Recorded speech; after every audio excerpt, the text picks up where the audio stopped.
উৎসবের মরশুম চলছে।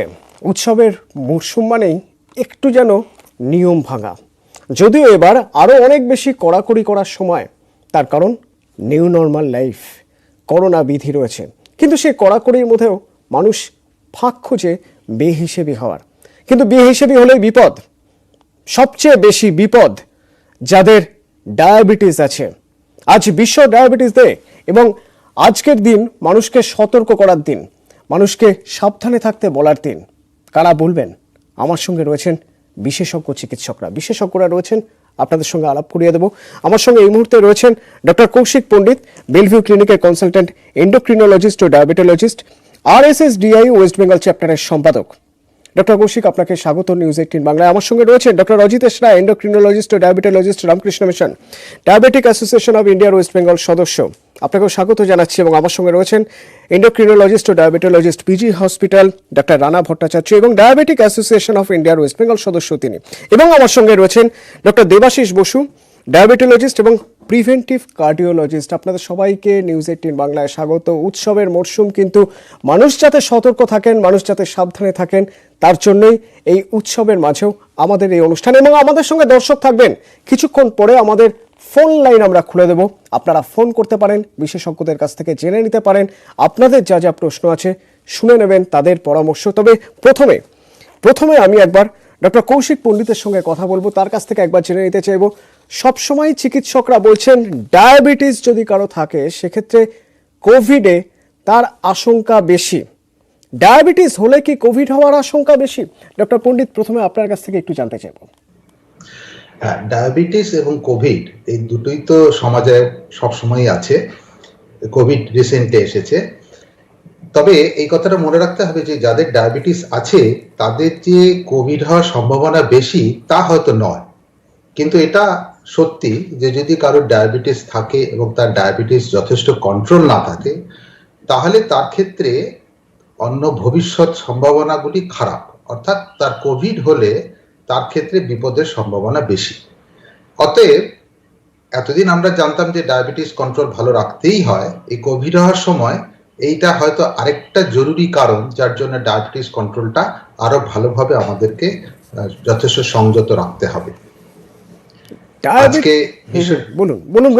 আজকে বিশ্ব ডায়াবেটিস দিবস, হয়তো আজকে এই কথাটার যথার্থ আরেকটু বেশি। আমরা জানি যে প্রতি বছরই আমরা এই জিনিসটা এই দিনটাকে উদযাপন করি। Diabetic association of India West Bengal এবং RSSDI ওয়েস্ট বেঙ্গলের তরফ থেকে মানুষকে সজাগ করার চেষ্টা করি যে ডায়াবেটিসকে অবহেলা করবেন না। আসুন আমরা সবাই মিলে নিজের জীবনশৈলীটাকে এমনভাবে যাপন করি যাতে কিনা আমাদের ডায়াবেটিসের কবলে না পড়তে হয়। কাজে আজকের দিনে বিশ্ব ডায়াবেটিস দিবসে আজকে এর সাথে যখন কোভিড জুড়েছে, এই সম্বন্ধে আমাদের আরো কিছু জানা দরকার। ঠিক তাই। আমি একবার ডক্টর অজিতেশ রায়ের কাছে জানতে চাইব, ডায়াবেটিস থাকলে কোভিড হলে তাহলে তার আশঙ্কা বেশি কেন? খুবই প্রয়োজনীয় ইম্পর্টেন্ট কোয়েশ্চেন। ডেফিনেটলি আমি খুব সাইন্টিফিক্যালি যদি বলতে চাই, কোভিড-19 একটি ভাইরাস, যে ভাইরাসের কোনো পেশেন্টের যদি ডায়াবেটিস হয় তখন দেখা গেছে এই ভাইরাসগুলো কোষের সঙ্গে যুক্ত হওয়ার জন্য একটা প্রোটিন লাগে। সেই প্রোটিনটার নাম একটা আছে, গাল ভরা নাম, একটা ACE2 প্রোটিন। যাদের ডায়াবেটিস আনকন্ট্রোল থাকে তাদের দেখা গেছে এই প্রোটিনের পরিমাণটা সেলের গায়ে অনেক বেশি বেড়ে যায়। সহজ কথায় তখন কিন্তু এই ভাইরাসটি গিয়ে সেলের সঙ্গে লেগে যাওয়ার সম্ভাবনা অনেকাংশেই বেড়ে যায়। এটা গেল একদিকে যে একটা পেশেন্টের ডায়াবেটিসের ইনফেকশন হওয়ার সম্ভাবনা অনেকটাই বেশি। সেকেন্ড হচ্ছে যে আমরা সকলেই জানি, এটা এতদিনে মোটামুটি সকলেই জেনে গেছেন যে ডায়াবেটিস পেশেন্টদের ইনফেকশন হওয়ার সম্ভাবনা খুবই বেশি। তার কারণ এদের ইমিউনিটিতে একটা চেঞ্জ হয়। যেভাবে আমরা রোগ প্রতিরোধ করার ক্ষমতা গড়ে তুলি সেটা অনেকটা ভেঙে যায়। সেই জন্যে আমাদের ভাইরাসে ইনফেকশন হওয়ার সম্ভাবনাটা সেই দিক থেকেও অনেকটা বেড়ে যাচ্ছে। 3 নম্বর, আমরা দেখেছি ডায়াবেটিস পেশেন্টদের, বেশিরভাগ পেশেন্টদের, পার্টিকুলারলি যারা বড়দের হয় টাইপ 2 ডায়াবেটিস, তাদের ক্ষেত্রে অনেকের ওজন অনেক বেশি থাকে, ওবেসিটি বলি। এবং এটা মোটামুটি স্বতঃসিদ্ধ যে যাদের ওবেসিটি থাকে এবং ডায়াবেটিস থাকে তাদের দুজনের ক্ষেত্রেই ইনফ্লামেশন, আপনারা এতদিন একটা জেনে গেছেন যে আমরা একটা বড় কথা বলছি, সাইটোকাইন স্টর্ম, যে কারণের জন্য পেশেন্টরা হাসপাতালে আইসিইউতে ভর্তি হচ্ছেন। এই ওবেসিটি যাদের থাকছে, যাদের পার্টিকুলারলি ডায়াবেটিক পেশেন্টের সঙ্গে, তাদের কিন্তু এই ইনফ্লামেশন হওয়ার সম্ভাবনা আরও বেড়ে যাচ্ছে। সুতরাং ইনফেকশন হওয়ার সম্ভাবনা বাড়ছে ইমিউনিটির চেঞ্জের জন্যে। সেকেন্ড, কেন সুগার বাড়লে ইনফেকশন বেশি হয় সেই কারণটা আমরা বললাম। 3 নম্বর, যদি ইনফ্লামেশন থাকছে বেশি যাদের ওবেসিটি থাকে। এবং last but not the least হচ্ছে যে ডায়াবেটিক পেশেন্টদের বেশিরভাগই পেশেন্টদের ক্ষেত্রে প্রেশার খুব বেশি থাকে, প্রেশার কন্ট্রোল থাকে না। তো প্রেশার যাদের কন্ট্রোল থাকে না তাদের ক্ষেত্রেও দেখা গেছে ওদের মরবিডিটি বা মর্টালিটি অনেক বেড়ে যাচ্ছে, মৃত্যুর হার অনেক বেড়ে যাচ্ছে। সুতরাং ডায়াবেটিস সব দিক থেকেই কিন্তু একজন রোগীর পক্ষে বেশ খারাপ। ডক্টর রানা ভট্টাচার্যের কাছে জানতে চাইবো, এই মুহূর্তে আমাদের এই নিউ নর্মাল লাইফে এবং নিউ নর্মাল ওয়ার্ল্ডে তো বটেই, প্রায় ঘরে ঘরে ডায়াবেটিস নিঃশব্দে মৃত্যু ডেকে আনে যে রোগ, তাকে বলা হয় নাকি ডায়াবেটিস। বিশেষজ্ঞরাই বলেন বোঝা যায় না কখন কিভাবে কতটা গভীরে পৌঁছে গিয়েছে রোগ। ঘরে ঘরে ডায়াবেটিস, এরকম একটা পরিস্থিতিতে প্রত্যেকটা মানুষকেই তো নিউ নর্মাল লাইফের সঙ্গে নতুন করে যুঝতে হচ্ছে। করোনা ভাইরাসও তো প্রায় বলতে গেলে সব জায়গায় ছুঁয়ে ছুঁয়ে যাচ্ছে, প্রায় ঘরে ঘরে ছুঁয়ে ছুঁয়ে যাচ্ছে। তাহলে প্রতিটি ঘরেই যদি এভাবে ডায়াবেটিক পেশেন্ট থাকেন এবং যদি করোনাও সেখানে আঘাত হানতে শুরু করে, তাহলে তো ফল ভয়াবহ।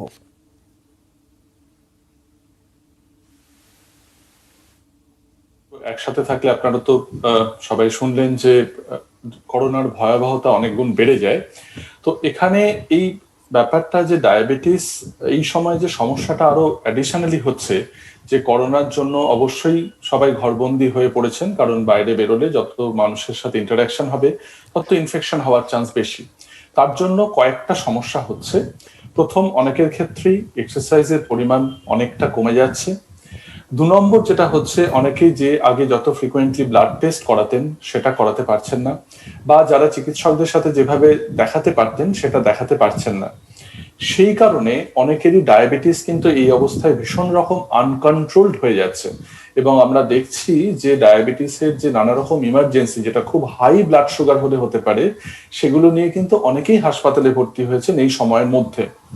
তাহলে এই ব্যাপারটাকে প্রথমেই বুঝতে হবে যে ডায়াবেটিস জন্য যদি বাড়ি থেকে এমনিতেও যদি করোনার জন্য না বেরোনো যায়, তাহলেও কিন্তু ডায়াবেটিসটাকে কন্ট্রোল করার কিন্তু অনেক উপায় আছে। যেরকম একটা খাওয়া দাওয়াটা পরিমিত একটা খাওয়া দাওয়া করা, সেটা অত্যন্ত জরুরি। আর ঘরের মধ্যে থেকেও কিন্তু নানা রকম ফ্রি হ্যান্ড এক্সারসাইজ কিন্তু অবশ্যই করা যায়। ইনফ্যাক্ট অনেকে কিন্তু ফ্রি হ্যান্ড এক্সারসাইজ করার সময় অনেক বেশি পাচ্ছেন, কারণ তাদের যাতায়াতের সময়টা কিন্তু লাগছে না। যিনি আগে অফিসে যেতে অনেকটা সময় ট্রেনে, স্যানিটাইজার ব্যবহার করা, চোখে মুখে বারবার হাত না দেওয়া, সেগুলো করে ল্যাবরেটরিতে যোগাযোগ করে যে টেস্টগুলো, আনুষঙ্গিক যে টেস্টগুলো ডাক্তারবাবু পরামর্শ মতো সেগুলো করা, এগুলো করলে অনেকাংশেই কিন্তু এই দুটো যে রোগের যে একই সাথে কম্বাইন্ড যে বিপদ, সেটা অনেকাংশেই এড়ানো সম্ভব। ডক্টর দেবাশিস বসুর কাছে জানতে চাইব, মানুষ আতঙ্কে রয়েছেন এবং আতঙ্কে থাকতে গিয়ে আরো বেশি অসাবধান হয়ে যাচ্ছেন। সতর্ক থাকা জরুরি। আতঙ্ক কি সঙ্গী থাকলে সতর্ক হওয়া আরো সহজ হবে, নাকি আতঙ্ক দূরে সরিয়ে রেখে সতর্ক থাকা জরুরি? অন্তত যারা ডায়াবেটিক পেশেন্ট তাদের এবং তাদের পরিবারের মধ্যে আতঙ্ক যেন আরো বেশি করে তৈরি হচ্ছে। এটা একটা খুব বড় প্ল্যাটফর্ম, এবং আজকে বিশ্ব ডায়াবেটিস দিবসে বোধহয় বলতে পারি যে আমরা ডায়াবেটিসের পুরো চিকিৎসাটা একটা আক্রমণাত্মক ভঙ্গিতে করি। আমরা ডাক্তাররা পেশেন্টদের বলি আপনার ডায়াবেটিস হয়েছে, আপনি এটা করেননি, সেটা করেননি, মানে এটা করেননি বলে আপনার এগুলো হয়েছে। তো আমরা সবসময় যেন তাকে একটা অভিশাপ দিতে চাইছি, এরকম একটা ভাব। তার সাথে আমি যেন একটা স্বভাবসিদ্ধভাবে একটা বন্ধুত্বের আকারে কথা বলছি, সেটা কখনোই নয়। আপনি এটা করেননি, আপনি পারেননি, তাই আপনাকে ইনসুলিন দিলাম, আপনাকে এই টেস্টগুলো করতে হবে, তা নাহলে আপনি তো জানেন না এত মৃত্যুর হার বেড়ে যায় এতটা, আপনার হৃদরোগের চান্স 4 গুণ বেশি, অমুক সবকটাই খারাপ কথা। এই যে এখন আমি এটাকে বলি এভাবেই, আর এই ফোরামে বলে ফেলি যে আমি বলছি জয় মা করোনা মা জয় হোক, অন্যভাবে বলছি কথাটা এই কারণেই বলছি যে করোনা কথাটা অনেক কিছু খারাপ জিনিস করোনা বলতে এসছে। তামাক খেও না, স্থূলকায় শরীরটা, যেখানে বলছিল আমার ভাইরা যে 3 গুণ তাদের মর্টালিটি বাড়ে, মানে কেস ফেটালিটি বেড়ে যায়। ডায়াবেটিস আনকন্ট্রোল, আমরা জানি যে ডায়াবেটিস থাকলে কোনো প্রবলেম নেই। কৌশিক যেটা বলছিল যে ডায়াবেটিস এমনি যদি কন্ট্রোলের ডায়াবেটিস হয় কোনো অসুবিধা নেই, তাদের সার্ভাইভাল প্রায় 98.9%। কিন্তু যদি আনকন্ট্রোলড হয় তার ডেথ রেট কিন্তু 11%। তো এই জন্য তাকে কন্ট্রোলে থাকো। তাহলে যেটা কন্ট্রোল করছলে না সেটা করোনা বলছে তার করুণা হোক যে তুমি কন্ট্রোল করো, আমার ভয়ে তুমি অ্যাটলিস্ট কন্ট্রোল করো। হাইপার টেনশনের কথা বলা হলো, ব্লাড প্রেশারটা দেখো। তো এইভাবে তামাক খেও না, অনেকে নাক ডাকে, অবস্ট্রাকটিভ স্লিপ অ্যাপনিয়া যাদের আছে তাদেরও চান্স বলা হচ্ছে বেশি। তো কয়েকটা ফ্যাক্টার্স। এবং আপনার সাথে যেটা কথা ছিল যে বাবা মার বয়স হয়েছে বলে আপনি একটু আতঙ্কিত, নট নেসেসারিলি। বাবা মা যেভাবে তার জীবনশৈলীটা কাটিয়েছেন, শৈশবটা তার যেভাবে গেছে, কৈশোরটা, এবং তার এখন এই প্রাপ্তবয়স্কে তার হয়তো ইমিউন সিস্টেম আপনার থেকেও ভালো। সেই জন্য এটা আমি মনে করি নিছক একটা, হ্যাঁ, পার্সেন্টেজে বলা হয়েছিল যে অ্যারাউন্ড ওই 70 to 80 গ্রুপে যখন হুয়ানের স্টাডিতে ওরা মারা গেছিলেন বেশি, কিন্তু তাদের কোমরবিডিটি ছিল সাথে বেশি। এই হাইপারটেনশন, ডায়াবেটিসগুলোকে ওরা আলাদা করে কনফাউন্ডিং ফ্যাক্টার্স নিয়েও এল্ডারলি বলেছিল বটে। আমি আপনাকে বলি, আমরা প্রায় 1000-এর উপর কেস দেখেছি। আমার বাবার 90, আমার মায়ের 85। তারা প্রথম দিকে আমি তাদেরকে আমার যে ঘরে দেখি একটু দূরে রাখছিলাম, তারাও আসছিলেন না। আজকে এই দেখতে দেখতে এমন খোলামেলা দেখতে শুরু করলাম। আর এখন তো কোভিড-19 থেকে আমি যেটা মনে করছি লাস্ট প্রায় 1 মাস ধরে আমি কোভিড-20 লেখা শুরু করেছি। কারণ সামান্য মাথা ব্যথা টিপটিপ করছে, কোনো জ্বর নেই, কোনো সর্দি কাশি নেই, একটু গা গুলোনো, নশিয়া, বমি কিন্তু করছে না। এই ধরনের ফাইন্ডিংস কেমন একটা মনে হলো। আমি RT-PCR করি না বা অগাস্ট 22-এর পর থেকে, কারণ কিছু ঘটনা ঘটেছিল, RT-PCR নেগেটিভ দেখলাম। ওই টেলিকনসালটেশন শুরু করেছি আমরা বড় বড় প্ল্যাটফর্ম থেকে। পেশেন্টের সিমটমস ভাই খারাপ লাগছে, বললাম একটু আসুন, বলুন, আমি বাড়ি থেকে বেরোবো না। ঠিক। তারপরে HRCT করলাম, তাতে দেখা গেল কিন্তু কোর্যাট স্কোর, তার সাথে কিন্তু লাংয়ের কোনো সিমটমস নেই এবং পেশেন্ট মারা যায়। তো এই কারণে কিছু নানা রকম বিক্ষিপ্ত কথা মনে হচ্ছে। আতঙ্কটাকে দূরে সরিয়ে রাখতে হবে, আতঙ্কটাকে দূরে সরাতে হবে। সেটাই কিন্তু ইনফ্লামাজম তৈরি করে শরীরের মধ্যে। আমরা এন্ডোথেলাইটিস, এই যে এখনই ভাই বললে যে cytokine storm, hyper inflammatory response, ডায়াবেটিসের মতো হাইপার ইনফ্লামেটরি স্টেট তো কিছু নেই। ঠিক। এবং সেখানে যদি আমার নিজের মনের মধ্যে ইনফ্লামাজমটাকে বাড়িয়ে ফেলি, এই কোয়ার অ্যাংজাইটি, এইমাত্র যে ফোনটা আসছিল যে আমার না পজিটিভ হয়েছে, কি পজিটিভ হয়েছে, মানে যেন বায়োপসি পজিটিভ হয়েছে, টার্মিনাল মেটাস্ট্যাটিক ক্যান্সার, তা তো নয়। পজিটিভ হয়েছে, তুমি বাড়িতে থাকো, খাওয়া দাওয়া ঠিক মতো করো, মা বাবার কাছে গিয়ে মুখের উপর কেশো না, এই প্রোটেকশনটা শুধু নাও, আর কিচ্ছু করতে হবে না। ঠিক, মানে প্রথম ধাপ হলো এটাই যে অন্তত আতঙ্কটাকে দূরে সরিয়ে দিতে হবে। তাহলেই অনেকটা সতর্ক থাকা সম্ভব হবে, অনেকটা সাবধান হওয়া সম্ভব হবে। আলোচনা চলবেন, বিশেষজ্ঞরা তাদের মতামত জানাচ্ছেন। এবং যদি আপনার কোনো প্রশ্ন থাকে, আরও একবার জানিয়ে রাখি, প্রশ্ন করতে পারেন আপনিও। আমাদের ফোন লাইন আমরা খুলে দেবো কিছুক্ষণ পরেই। আরও বেশ কিছু প্রশ্ন থাকবে আমাদের, এবং প্রশ্ন থাকবে অবশ্যই আপনাদের বিরতির পর। নিঃশব্দে মৃত্যু ডেকে আনে, সেই ডায়াবেটিসে যদি আক্রান্ত কেউ থেকে থাকেন, তার এবং তার পরিবারের মানুষের সবচেয়ে চিন্তার জায়গা এটাই হয় যে এই ডায়াবেটিসের উপর যদি কোভিড পজিটিভ হয় তাহলে কি হবে। তা নিয়ে আলোচনা করছি। আমাদের সঙ্গে বিশেষজ্ঞরা রয়েছেন, এবং কিছুক্ষণ আগে ডক্টর কৌশিক পণ্ডিতের সঙ্গে কথা বলছিলাম তখন তিনি জানাচ্ছিলেন যে কিভাবে সম্ভাবনা বেড়ে যায় ডায়াবেটিস থাকলে কোভিডের। ডক্টর পণ্ডিত, আপনার কাছে একটু জানতে চাইবো যে অনেকের ক্ষেত্রে দেখা যায় যে কোভিডের আগে পর্যন্ত তার ডায়াবেটিস ছিল না, কোভিড পজিটিভ হলেন, নেগেটিভ হয়ে গেলেন, তার মধ্যে ইমিউনিটি তৈরি হয়ে গেল, তারপরে দেখা যাচ্ছে তিনি ডায়াবেটিক হয়ে পড়েছেন। এটা কিভাবে হয়? এটা আমাদের সবাইকে মনে রাখতে হবে যে ডায়াবেটিস অনেক সময় আসে সম্পূর্ণ অজান্তে। যার ডায়াবেটিস দেখা গেল, জরুরি নয় যেটা সেটা আজকে বা গতকাল সেটা সৃষ্টি হয়েছে হয়তো অনেকদিন আগে। এই যে অজান্তে চলে আসে, যাকে আমরা পরিভাষায় অ্যাসিম্পটোম্যাটিক বলি, যার কোনো সিমটম থাকে না, সেই জিনিসটাই যখন কেউ অন্য কোনো কারণে অসুস্থ হন, সে তার দাঁতে ব্যথার জন্য হোক বা তার একটা গলব্লাডার স্টোন সার্জারি হবে, তার জন্য সুগার পরীক্ষা করতে হচ্ছে, সেই জন্য হোক, তখন প্রথম জানতে পারি যে সুগার হয়েছে। কাজে এটা হতেই পারে যে প্রথমবার যখন তার সুগার জানা গেল কোভিডের মধ্যে, হয়তো সুগারটা আগে থেকেই ছিল, কিছুদিন আগে থেকেই ছিল, সম্পূর্ণ অজান্তে ছিল। এছাড়াও আরেকটা সম্ভাবনাও থাকে যে যখনই কোনো ইনফ্লামেশন বা ইনফেকশন শরীরে আসে, যার সুগার হওয়ার সম্ভাবনা আছে, অর্থাৎ কেন পরিভাষায় যিনি প্রি ডায়াবেটিস স্টেজে আসেন, অর্থাৎ নর্মালও নয় বা পুরোপুরি সুগারও নয়, মাঝামাঝি জায়গায় আছেন, এবং সেই অবস্থাটা হয়তো দীর্ঘদিন ধরে চলে, সেই অবস্থায় যারা থাকেন তারা যখন অন্য কোনো একটা, যাকে স্ট্রেস বলে, সেটা ইনফেকশন হোক বা সার্জারি হোক বা অনাবশ্যক চিন্তা হোক ইত্যাদি বিভিন্ন কারণে, সেই প্রি ডায়াবেটিস থেকে তখন তারা ডায়াবেটিসে চলে আসতে পারে। কাজে বিভিন্ন কারণে যে কোভিড হওয়ার পরে যে ডায়াবেটিস প্রথমবার দেখা গেল, তার বহু কারণ থাকতে পারে। হয়তো ডায়াবেটিস আগে ছিল বা ছিল না, দুটো অবস্থাতেই কিন্তু পরে ডায়াবেটিস দেখা যেতে পারে। এবং বেশিরভাগ ক্ষেত্রে এই ডায়াবেটিস কিন্তু অস্থায়ী নয়, এটা সাধারণত স্থায়ী হয়। খুব কম ক্ষেত্রেই সেটা অস্থায়ী হয়। এই যাদের স্থায়ী হয়ে গেল তাদের কিন্তু ভবিষ্যতে সাধারণ ডায়াবেটিসের জন্য যে প্রিকশন নেওয়ার কথা সেই প্রিকশন নিতে হয়। এছাড়াও আরেকটা জিনিসও ভাবার ব্যাপার আছে যে ডায়াবেটিসের বিভিন্ন রকম ফের হয়। টাইপ 1 ডায়াবেটিস, টাইপ 2 ডায়াবেটিস, বাচ্চাদের ডায়াবেটিস, বড়দের ডায়াবেটিস। আমরা যে ডায়াবেটিস নিয়ে বেশিক্ষণ ধরে বললাম সেটা হচ্ছে বড়দের ডায়াবেটিস, অর্থাৎ কিনা টাইপ 2 ডায়াবেটিস। আর টাইপ 1 ডায়াবেটিস যেটা কিনা শিশুদের হয় বা বাচ্চাদের হয়, 15-16 বছর বয়সে হয়, তাদের ক্ষেত্রেও কিন্তু কোনো একটা ইনফেকশন হয়ে সেটা প্রেসিপিটেট করতে পারে। কাজে এরকম ক্ষেত্রে মানে তর্কের খাতিরে অন্তত যথেষ্ট প্রমাণ না থাকা সত্ত্বেও আমরা এটা ভাবতেই পারি যে তার ক্ষেত্রে একটা ইনফেকশন হয়ে সেই ডায়াবেটিসটা বলা যায় প্রস্ফুটিত হলো, যেটা আগে ছিল না সেটা এখন পাখা মেলে ধরল। কাজে এই বিভিন্নভাবে ডায়াবেটিস পরে দেখা যেতেই পারে। আমাদের সঙ্গে ফোনে দর্শক রয়েছেন, যেরকম জানিয়েছিলাম যে আপনাদের যা প্রশ্ন আপনারা প্রশ্ন করতে পারেন। বিশেষজ্ঞরা রয়েছেন, ভাঙড় থেকে একজন রয়েছেন দর্শক আমাদের সঙ্গে। নমস্কার, বলুন। স্যার, আমি কাজী জয়নুল আবেদিন বলছি ভাঙড় থেকে। হ্যাঁ, বলুন। আমার প্রশ্ন ডাক্তার দেবাশিস বসুর কাছে। আমি স্যারকে প্রশ্ন করব, আমার ওয়াইফ এর বয়স ওই 52 বছর,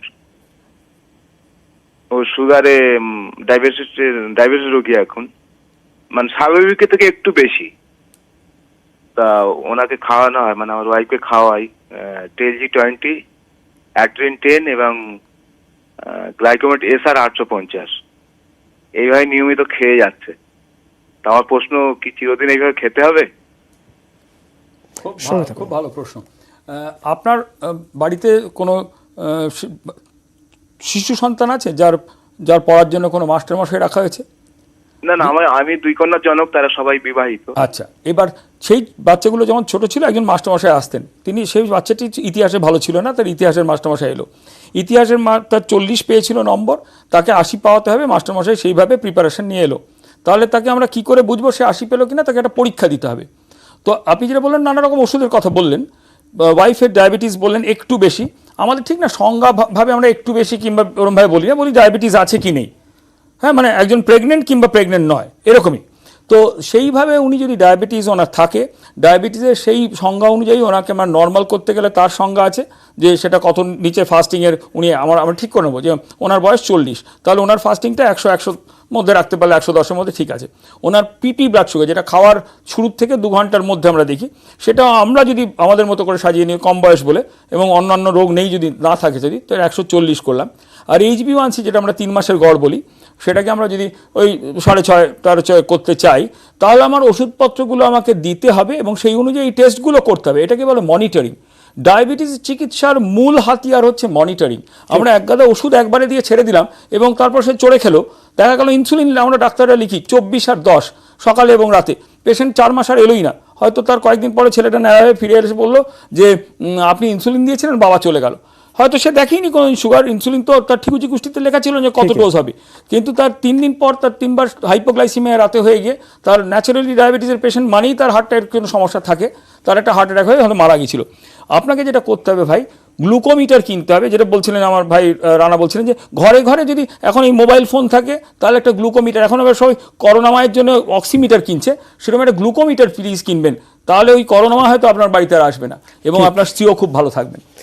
গুয়াহাটি থেকে আমাদের আরেকজন রয়েছেন এই মুহূর্তে দর্শক। নমস্কার, বলুন। আচ্ছা, আমার প্রশ্ন ছিল, আমি গুয়াহাটিতে থাকি কর্মসূত্রে, আমার বাড়ি কলকাতায়। এই পুজোর আগে আমার অ্যাকচুয়ালি কোভিড পজিটিভ হয়েছিল। তা মোটামুটি ওই দশমীর পরের দিন বোধহয় মঙ্গলবার দিন আমি আবার টেস্ট করেছিলাম, তো তখন নেগেটিভ এসছে। এখন তারপরে আমি টেস্ট করেছিলাম, আমাকে একজন ডাক্তার অ্যাকচুয়ালি ওই সুগার ফাস্টিং আর হেমোগ্রাম এই দুটো টেস্ট করতে বলেছিলেন। তো সুগার ফাস্টিং এর রেজাল্টটা আমার ঠিকই আছে, মোটামুটি 94 mg per ডেসিলিটার আছে। হেমোগ্রামে তো পুরোটা বুঝতে পারলাম না, মানে প্যারামিটার অনুযায়ী কম্পেয়ার করে আমি দেখলাম মোটামুটি ঠিকই আছে সব এগুলো। তো in the meantime actually আমার মনে হচ্ছে সুগারে একদিন আমি ওই পিপি টেস্টটা করেছিলাম, মানে পোস্টপ্যান্ডিয়ালটা, মানে অফিসে আমাদের একটা গ্লুকোমিটার আছে, তো ওখানে যেন লিমিটটা 140 ক্রস করে গেছে। তো এই ব্যাপারে আমি একটু মানে আপনাদের পরামর্শ। নিশ্চয়ই নিশ্চয়ই নিশ্চয়ই নিশ্চয়ই, আপনি প্লিজ একটু সঙ্গে থাকুন, আমাদের সঙ্গে বিশেষজ্ঞরা রয়েছেন, তারা জানাবেন। তবে এই মুহূর্তে একটা ছোট্ট বিরতি আমাদের নিতেই হচ্ছে, তারপরে আলোচনায় ফিরবো এবং অবশ্যই আপনার প্রশ্নের উত্তর এবং আপনারা যে কেউ প্রশ্ন করতেই পারেন, বিশেষজ্ঞরা উত্তর দেবেন। সঙ্গে থাকুন প্লিজ। एक साथ खाना बना के तो देखिए, एक बार खुशी के आंसू रोके तो देखिए। SRMB TMT, घर से हो जीत की शुरुआत।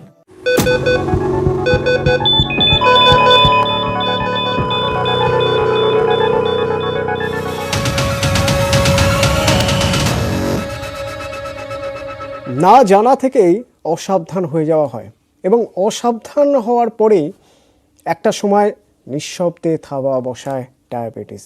তখন হয়তো করার অনেক কিছুই থাকে না, সেজন্য আগে থেকে সাবধান হওয়া ভালো নয় কি? আগে থেকে সতর্ক হলে অনেক বিপদই তো এড়ানো যায়। ঠিক সেরকমই আপনি ফোন করতে পারেন, আপনি ফোন করে জেনে নিতে পারেন, বিশেষজ্ঞরা রয়েছেন। আজ বিশ্ব ডায়াবেটিস দিবস, ওয়ার্ল্ড ডায়াবেটিস ডে। আমাদের আলোচনা ডায়াবেটিস নিয়ে, পাশাপাশি আমাদের আলোচনা করোনা পরিস্থিতিতে ডায়াবেটিস আরও বেশি ভয়ঙ্কর হতে পারে সেসব নিয়ে। গুয়াহাটি থেকে একজন দর্শক ফোন করেছিলেন বিরতির আগে এবং তিনি জানতে চাইছিলেন যে প্রসঙ্গে কিছুক্ষণ আগে আমাদের কথা হচ্ছিল, ঠিক সেই প্রসঙ্গে, যে তিনি আগে কখনো ডায়াবেটিক ছিলেন না, কিন্তু কোভিড নেগেটিভ হওয়ার পর তিনি ডায়াবেটিক হয়ে পড়ছেন, তার সুগারের লেভেল বেড়ে গেছে। আমি একবার ডক্টর অজিতেশ রায়ের কাছে জানতে চাইবো, ডক্টর রায়, যে প্রশ্ন গুয়াহাটি থেকে দর্শক করেছিলেন, আমি উত্তরটা আপনার কাছ থেকে একটু জানতে চাইবো। আগের ভদ্রলোক যে কোশ্চেনটা করেছিলেন সেটি খুবই ইম্পর্টেন্ট। আমি যদি ঠিক মতো মনে করতে পারি যে ওনার খাওয়ার পরের সুগারটা 140 হয়েছিল। তো এই যে সুগারের লেভেলটা 140, আমরা এটাকে বলি প্রি ডায়াবেটিক রেঞ্জ, মানে ডায়াবেটিসের আগের স্টেজ। খাওয়ার পরের সুগার যদি কারোর 140 থেকে 200-র মধ্যে হয়, মোটামুটি আমরা এইভাবে একটা পরিমাণ করে নিয়েছি, যদি এটা থাকে তাহলে কিন্তু এই পেশেন্টদের ওভার ডায়াবেটিস বা পুরোপুরি ডায়াবেটিক রোগী হয়ে যাওয়ার সম্ভাবনা অনেক বেশি। সুতরাং এই সময়টা ওনার যেটা করণীয় সেটা হচ্ছে যে সঠিক খাদ্যাভ্যাস, ঠিক মতো এক্সারসাইজ, অন্তত পক্ষে দৈনিক 30 মিনিট করে জোরে জোরে হাঁটা এবং ব্যায়াম যদি উনি করতে পারেন, তার সঙ্গে খাদ্যে কিছু খাদ্যাভ্যাস, সুষম খাদ্য রেগুলার নেওয়া, বাইরে জাঙ্ক ফুড অ্যাভয়েড করা, এইটা যদি উনি করতে পারেন এবং আগের আমাদের আরেকজন ডাক্তারবাবু যেটা বললেন যে ঠিক যদি মনিটর করতে পারেন, ধরুন আমি এইটা করলাম কিন্তু আমি আবার 2 বছর পরে সুগার চেক করলাম, সেটা করলে হবে না। অনেকে অন্ততপক্ষে 3 থেকে 6 মাস অন্তর নিয়মিত ব্লাড সুগার চেক করতে হবে, ফাস্টিং সুগার, খাওয়ার পরে সুগার, এবং কিছু সময় আমরা বলি যদি সুযোগ থাকে ভালো ল্যাবরেটরি থেকে একটা হিমোগ্লোবিন A1C বা HbA1c টেস্ট করে দেখা যে উনি ওভার ডায়াবেটিক হচ্ছেন কিনা। এবং সেক্ষেত্রে কিন্তু আমরা এই কথাটা বলি যে প্রি ডায়াবেটিসের সময় যদি কোনো পেশেন্ট ধরা পড়েন, তাহলে এটা কিন্তু একটা বড় সুযোগ যে নিজেকে একটু শুধরে নেওয়া। এবং পার্টিকুলারলি এই সময়টা কোভিডের সময় কিন্তু সত্যিকারের বাইরের এই বেরোতে পারবো না, এর জন্য আমাদের এক্সারসাইজ করার প্রবণতাও কমে যাচ্ছে, করাও হয়ে উঠছে না। তো এই জায়গাটা আমরা বলবো যে দেখুন, যে সময়টাতে বাইরে খুব কম লোকে হাঁটেন সেই সময় যান, কিছু না পারলে বাড়ির মধ্যে অন্তত জগিং করুন, যতটা এক্সারসাইজ করানো যায়, ঘাম ঝরানো ডেফিনেটলি সেটা করুন। আর খাদ্যাভ্যাসে পরিবর্তন আনুন, মোটা হলে চলবে না, এটা হচ্ছে আসল কথা। ওবেসিটি হচ্ছে কিন্তু এটা মেন কারণ ডায়াবেটিসের।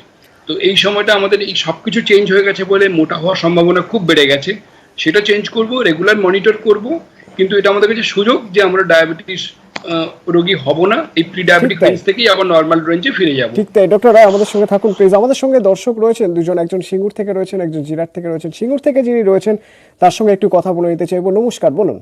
নমস্কার, আমি শঙ্কর রায়চৌধুরী সিঙ্গুর থেকে বলছি। বলুন। সবাইকে জানাই শুভ দীপাবলি। আমার প্রশ্ন হচ্ছে যে কয়েকটি আয়ুর্বেদিক কোম্পানি বলছে যে তাদের ওষুধ খেলে নাকি ডায়াবেটিস কমে যাবে। এই ব্যাপারে আমি সরাসরি জিজ্ঞেস করতে চাই যে এটা কি সত্যি কার্যকর না মোটামুটি অ্যাডভার্টাইজমেন্টের মতো? শুনতে থাকুন আপনি, আপনার প্রশ্নের উত্তর আমরা জানবো। তবে তার পাশাপাশি আরো একটি প্রশ্ন রয়েছে, জিরাট থেকে একজন দর্শক করেছেন। নমস্কার, বলুন। হ্যাঁ, তা বলছি আমার ডায়াবেটিস ধরা পড়েছিল 19 সালে। তা আমি তখন স্বাস্থ্যকর্মী ছিলাম, আমার ওজন কমে যাচ্ছিল বলে আমি রক্ত পরীক্ষা করি, তখন জানতে পারি যে আমার ডায়াবেটিস 324। তারপরে সেখান থেকে ওষুধ খেয়ে কমে গেছিল। তারপরে আমি মাঝখানে আমার এতটা ডায়াবেটিস কমে গেছিল যে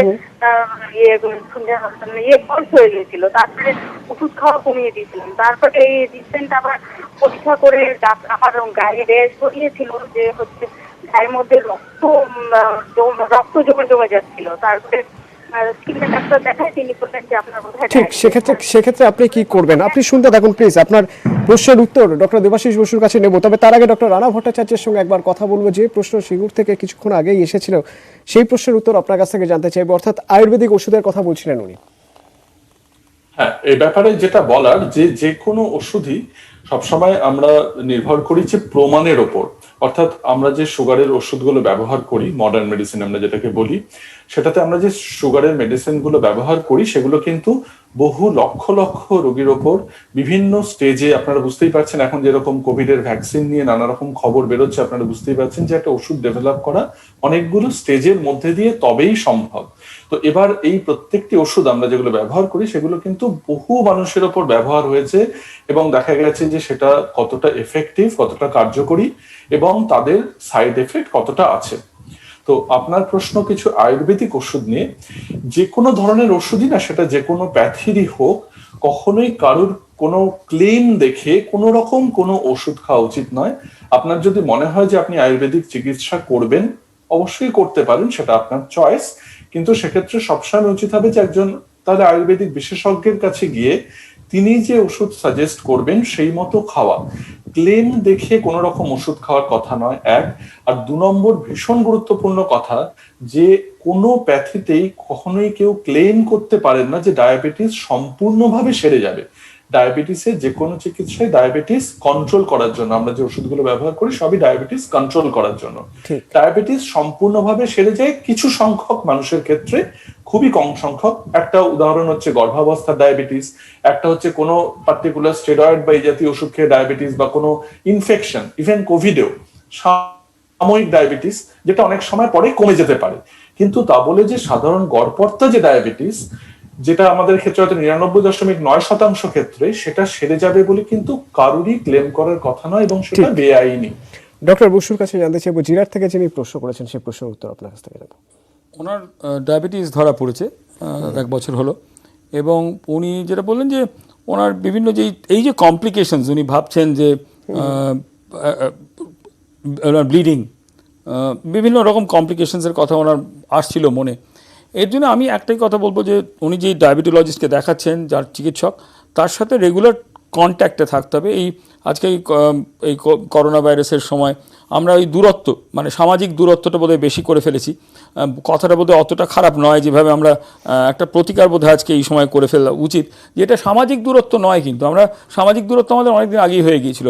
মা, ছেলে, বাবা সব আলাদা আলাদা ঘরে, একজন একটা সিরিয়াল দেখছেন, একজন খেলা দেখছেন, একজন হোয়াটসঅ্যাপ করছেন, তাদের মধ্যে সামাজিক কোনো মানে প্রক্সিমিটি ছিল না, তারা খুব কাছাকাছি ছিলেন না। ইনফ্যাক্ট করোনা মা এসে বলতে তাদেরকে এক ঘরে করে সেইভাবে গল্প করার সুযোগ দিলে, সেই একই রান্না সবাই মিলে হাত লাগালে। তো আমি ওনাকে যেটা বলতে চাই যে ওই যাই দূরত্ব থাকুক, উনি কিন্তু সেই ডাক্তারের সাথে, সেটা টেলিকনসালটেশন হোক কিংবা ওনার কাছে গিয়ে হোক, চিকিৎসাটাকে বজায় রাখেন। এবং ওনার যে প্রবলেমগুলো, সেগুলো একটাও কোনো বড় প্রবলেম না। রেগুলার, যদি আবার বলছি, রেগুলার মনিটরিং করা, ঠিকমতো ওষুধ খাওয়া, এবং যেটা রানা আমার ভাই বলছিলেন যে এই যে জীবনশৈলী, এবং এই আয়ুর্বেদিকের কথায় বলি যে চরকে লেখা আছে যে দিনাচার্য, আমি সারাদিনে যে আমার ডেলি রুটিনটা, সেইটা যদি আমি ঠিক বেঁধে রাখতে পারি, তাহলে ওখানে অনেক ভস্য কথাও লেখা আছে যে সেগুলো হয়তো কোভিড-19 কিংবা এই ধরনের ডিজিজকে প্রোটেক্ট করার জন্য, আমি ডায়াবেটিস বলছি না, আমাদের সেগুলো কিছুই লাগবে না, আমাদের সব ঘরের নিজেদের খাবারের মধ্যেই আছে। আমরা যেগুলো জিনিসটা ডায়েটিশিয়ান, পুরো এডুকেটর, ডায়াবেটোলজিস্ট, তাদের সাথে টিম আপ করে এটা সামলে নিতে পারি। আরও একটা বড় প্রশ্ন রয়েছে আজকের দিনে, মিষ্টি খাওয়া কতটা ক্ষতিকর? আদৌ ক্ষতিকর কি? মানে তাহলে কি মিষ্টি খাবোই না? এই মিষ্টি প্রসঙ্গটা উঠছে এই কারণে, কারণ আজ তো কালী পুজো, আজ ওয়ার্ল্ড ডায়াবেটিস ডে, পাশাপাশি আজ রসগোল্লা দিবস। মানে বাঙালির আজ পেট পুরে রসগোল্লা খাওয়ার কথা, অথচ আজই ওয়ার্ল্ড ডায়াবেটিস ডে, অর্থাৎ চোখ রাঙাচ্ছে মধুমেহ। তাহলে উপায়? খাবেন না? 14 নভেম্বর বাঙালি কোন পথে? রসগোল্লার রসে নাকি ডায়াবেটিসের রসে? বাঙালির রক্তে নাকি রাজনীতি? তাই চায়ের কাপে আজও বাঙালি ঝড় তোলেন, তারপর বাড়ি গিয়ে ভুরি ভোজ করে মিষ্টি মুখ। বাঙালির জন্মদিনে মিষ্টি, শ্রাদ্ধে মিষ্টি, মহালয়া মিষ্টি, বিসর্জনে মিষ্টি। বাঙালি তো এমনি মিষ্টি খায়, আর মিষ্টি মানে সবার আগে রসগোল্লা, নরম সাদা গোল গোল, রসে টই টম্বুর। বাঙালির একঘেয়ে জীবনের মুখে রস ঢেলে দেয় রসগোল্লা। শরীরের ভাবনা পরে, ফ্রিজের উপর হজমের ওষুধ তো আছে। রসগোল্লা দেখলেই বাঙালি বলে তোমাকে চাই, প্রথমত দ্বিতীয়ত শেষ পর্যন্ত। রসগোল্লার জন্য বাঙালি লড়ে যায়, কলিঙ্গকে ধরাশায়ী করে বঙ্গ। 2017 সালে 14ই নভেম্বর রাজ্য ছিনিয়ে আনে জিওগ্রাফিক্যাল ইন্ডিকেশন বা জিআই তকমা। সেই থেকে 14ই নভেম্বর বাঙালির রসের দিন, রসনার দিন, রসগোল্লার দিন, বাঙালির রসগোল্লা দিবস। মুখ পুরে পেট ভরে, কিন্তু এরই মাঝে মনে খচখচানি, কারণ এদিনে আবার বিশ্ব ডায়াবেটিস দিবস। দুটোর মধ্যে কোনোটাই অ্যাকচুয়ালি নট ট্রু যে রসগোল্লা খেলে ডায়াবেটিস হবে বা ডায়াবেটিস হলে রসগোল্লা খাওয়া টোটালি মানা। আর এটা একটা রেগুলার জিনিস করা উচিত না, যে আমার মনে হলো যে রোজ আমি একটা আইসক্রিম খেলাম তাহলে আমাদের ডায়াবেটিসটা কন্ট্রোলে থাকবে না, কিন্তু মাঝে সাঝে এটা করা যায়। বিশ্বের কাছে 14ই ফেব্রুয়ারি ভ্যালেন্টাইন্স ডে, বাঙালির আছে 14ই নভেম্বর শিশু দিবসের আনন্দের দিন রসগোল্লা দিবস। রসগোল্লা দিবস বলছে হয়ে যাক বেশ কয়েকটা। বিশ্ব ডায়াবেটিস দিবস আবার সাবধান করে দিচ্ছে, বলছে খেতে পারো কিন্তু বুঝে শুনে। বাঙালি তাই চাপে কোন পথে যে চলে, রসগোল্লাকে না কি করে বলি। মধুমেহর জন্য কি রসগোল্লার মধু ছাড়া যায়?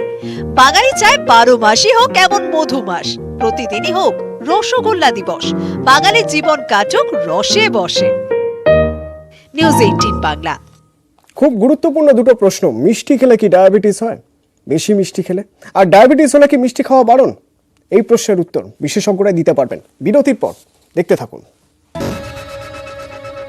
মানুষকে সচেতন করার লক্ষ্য নিয়ে আজকের এই বিশ্ব ডায়াবেটিস দিবস এবং আমাদের আজকের এই অনুষ্ঠান তো বটেই। সরাসরি ডক্টর কৌশিক পণ্ডিতের কাছে জানতে চাইব, মিষ্টি বেশি খেলে ডায়াবেটিস হতে পারে, এটা একরকম মিথ হয়ে গিয়েছে, যারা লেম্যান তারা এটা বিশ্বাস করেন, সত্যি কি তাই? খুব ছোট করে বলতে গেলে এটাকে বলা যেতে পারে অর্ধসত্য। ডায়াবেটিস চিকিৎসা বা ডায়াবেটিস হওয়া না হওয়া অনেকটাই নির্ভর করে হচ্ছে কি পরিমিতির উপরে। আমরা যদি পরিমিত আহার করি, পরিমিত খাই, তাহলে কিন্তু সম্ভাবনা কম। মিষ্টি বেশি খেলে ওজন বেড়ে যাবে এবং ওজন বাড়লে ডায়াবেটিস হবে। কাজেই যদি কেউ মিষ্টি খান এবং বেশি খান যাতে ওজন বেড়ে যাচ্ছে, তাহলে কিন্তু তার ডায়াবেটিস হওয়ার সম্ভাবনা বেড়ে যাবে। কিন্তু কেউ যদি খুব কম খান তাহলে কিন্তু সম্ভাবনা খুব কম। সেরকম যার ডায়াবেটিস আছে তিনি যদি মিষ্টি খান এবং তার সাথে অন্য খাবারের মাত্রা যদি কমিয়ে দেন, ক্যালোরি কমে যায়, তাহলে কিন্তু তার সুগার আনকন্ট্রোল হয়ে যাবে না। কিন্তু অবশ্যই যদি অতিরিক্ত মাত্রায় খেয়ে ফেলেন অবশ্যই সুগার বেড়ে যাবে। ডক্টর অজিতেশ রায়ের কাছে জানতে চাইব, নিয়মিত মিষ্টি হয়তো খান না, কিন্তু যেদিন খান উৎসবের মরশুমে তখন প্রচুর পরিমাণে মিষ্টি খেয়ে ফেলেন, সেক্ষেত্রেও কি তার আশঙ্কা থাকছে ডায়াবেটিক হয়ে যাওয়ার? সেই মুহূর্তে হয়তো ডায়াবেটিস হবে না, কিন্তু ডক্টর পণ্ডিত যে কথাটা বললেন এটাই, যে মিষ্টির মধ্যে তো রিফাইন্ড সুগার অনেক বেশি থাকে। তো এখনকার দিনে আমরা যত খাবার দাবার খাই, ওই রিফাইন্ড সুগার যেটাতে বেশি, রিফাইন্ড কার্বোহাইড্রেট যেটাতে বেশি, সেটাতে কিন্তু ওবেসিটি বা মোটা হওয়ার সম্ভাবনা খুব বেড়ে যায়। একদিন আর দিন যদি খুব বেশি মাত্রায় খায় তাতে হয়তো হবে না, কিন্তু কোনো ডায়াবেটিক পেশেন্ট যদি একদিনে অনেকটা খান তার কিন্তু সুগার কন্ট্রোল করতে আমাদের খুব সমস্যা হবে। বা পার্টিকুলারলি ওই পেশেন্টদের গ্লুকোজের লেভেল এককালীন হঠাৎ অনেকটা বেড়ে যেতে পারে। তো সেটা কখনোই করা উচিত হবে না, কিন্তু ওই পরিমিতিটা থাকতে হবে, মানে পরিমিতি বোধটা থাকতে হবে। ডক্টর রানা ভট্টাচার্যের কাছে জানতে চাইব, ডায়াবেটিস হলে মিষ্টি খেতেই নেই, এটাও একটা মিথ হয়ে গিয়েছে, আদৌ কি তাই, নাকি পরিমিত মিষ্টি খাওয়া উচিত বা সম্ভব? না না, একেবারেই সম্ভব, খুবই সম্ভব। ডায়াবেটিস হলে মিষ্টি খাওয়াই যাবে না আমরা একেবারে বলি না। এই বারবার যে সব বাকি তিনজন ডাক্তারবাবু বললেন যে পরিমিতি বোধটা ভীষণ গুরুত্বপূর্ণ। অর্থাৎ কি হবে, আমি একদিন যদি একটা মিষ্টি খাই, একটা উদাহরণস্বরূপ বলি, আমি যদি রাত্রিবেলা খাওয়ার সময় একটা সন্দেশ খেতে ইচ্ছা হয়, আমি একটা খেলাম, কিংবা একটা রসগোল্লা খেলাম একটু রসটা কমিয়ে নিয়ে, তাহলে আমি রাত্রে ধরুন অন্য সময় দুটো রুটি খাই, তাহলে একটা রুটি আমি সেখানে কমিয়ে দেবো, কমিয়ে খাবো, মানে আমি যখন মিষ্টিটা খাবো অন্য কার্বোহাইড্রেটের পরিমাণটা আমি কমিয়ে দেবো। একসাথে অনেকগুলো মিষ্টি কখনোই খাবো না, এবং রেগুলারলি খুব বেশি মাত্রায় মিষ্টি তো একেবারেই নয়, কিন্তু বুঝে শুনে খেলে অতি অবশ্যই মিষ্টি খাওয়া সম্ভব ডায়াবেটিস পেশেন্টদের জন্য। মিষ্টি প্রেমী বাঙালির জন্য, রসগোল্লা প্রেমী বাঙালির জন্য সুগার ফ্রি মিষ্টি হয়। ডক্টর দেবাশিস বসুর কাছে জানতে চাইব, ডক্টর বসু, সুগার ফ্রি মিষ্টি কি সত্যি সাহায্য করে? মানে যদি কারো খুব মিষ্টি খাওয়ার ইচ্ছে হয় বা খুব মিষ্টি খেতে ভালোবাসেন যিনি, কিন্তু কন্ট্রোল করে খেতে হয়, সুগার ফ্রি মিষ্টি কি তার জন্য সুবিধাজনক?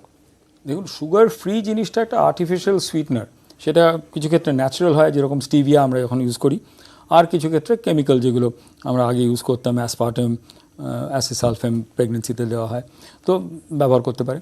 সুক্রালোজ প্রায় 600 গুণ সুইট, তারা মিষ্টি বেশি। পয়েন্ট হচ্ছে যে রসগোল্লা থেকে কথা হলো, রসগোল্লার যদি আমি গুড়ে জাল দিই কিংবা চিনিতে জাল দিই, তারপরে যদি আমি সেটাকে একবার একটু এমনি জলে ভিজিয়ে নিয়ে তুলে নিয়ে রসটা নিগড়ে খাই, এবং আমি যদি সেটাকে ইংরেজিতে বলি টু সেভার দ্য টেস্ট, যেরকম খৈনি একটা গালের মধ্যে গুঁজে রাখলো, তার তো অনেক রকম নানা রকম টক্সিক প্রোডাক্টস বেরোয়, সেগুলো জিনিসটাকে ঘা করছে। চিনিতে হয়তো ততটা ঘা করবে না, কিছুক্ষণ মুখের কাছে তা খেলিয়ে বেড়ালো এক কামড়ে, তাহলে কিন্তু কোনো প্রবলেম নেই, সেই টেস্টটা কিন্তু সারাদিন থাকতে পারে। এটা পুরোটাই মনের ব্যাপার। মানে যে আমরা বলি গ্যাস্ট্রোকেফাল, আমাদের একটা আছে ব্রেন থেকে আমরা সেটা সেন্স করতে পারি, জিভে একটা গাসডিউসিন সেলস আছে মিষ্টিটা বোঝে, এইসব নানা রকম। তো আপনাকে আমি বলি যে 100 গ্রাম যদি রসগোল্লার কথা হচ্ছে, তাতে দেখা যায় কার্বোহাইড্রেট যে ক্যালোরিটা যেটা হবে, কার্বোহাইড্রেট হচ্ছে 153 ক্যালোরি তার থেকে বেরোয়। অথচ আমরা একটা মানুষকে যদি 1500 ক্যালোরির খাবার বলি ডায়াবেটিসের লোককে, তাহলে তার 60% 50% যদি সেই ক্যালোরিটা আসবে কার্বোহাইড্রেট থেকে, দেখা যাবে 900 ক্যালোরি সে খেতে পারে, মানে 900 ক্যালোরি খেতে পারে, উইচ ইজ ইকুয়াল টু প্রায় 220 গ্রাম কার্বোহাইড্রেট খেতে পারে। 220 গ্রাম যদি কার্বোহাইড্রেট হয়, 100 গ্রাম রসগোল্লার ওজন হবে 38 গ্রাম। 100 গ্রাম কেউ খাবে না। একটা রসগোল্লা প্রতিদিন রস নিগড়ে কিন্তু সে খেতে পারে, তার কোনো সুইটনার লাগবে না, ভালো প্রোটিন যাবে, মোটামুটি ফ্যাটটাও খারাপ নয়। অন্য মিষ্টি ভাজা টাজা খেলে ট্রান্স ফ্যাট বাড়বে, ডালডা দেওয়া থাকবে, সুইটনারের কোনো আমরা জানি না কত পরিমাণে দিচ্ছে, কারণ তাদের সব আরডি, মানে তাদের একটা অর্থাৎ যদি পুরো বিষয়টাই নিজে একটু বুঝে খাওয়া যায়, তাহলে বোধহয় সমস্যা হওয়ার কথা নয়। অনেক ধন্যবাদ ডক্টর দেবাশিস বসুকে। ডক্টর রজিতেশ রায় রয়েছেন, তাকেও ধন্যবাদ জানাবো, ডক্টর রানা ভট্টাচার্যকে, এবং অবশ্যই ধন্যবাদ জানাবো ডক্টর কৌশিক পণ্ডিতকে। অনেক ধন্যবাদ আপনাদের। এবং বিশ্ব ডায়াবেটিস দিবসে আমাদের শুধু এটুকুই আশা থাকবে যে যেভাবে ডায়াবেটিস বাড়ছে সেই প্রকোপ কিছুটা কমবে এবং মানুষ অনেক বেশি সচেতন হবেন। সুস্থ থাকুন, ভালো থাকুন।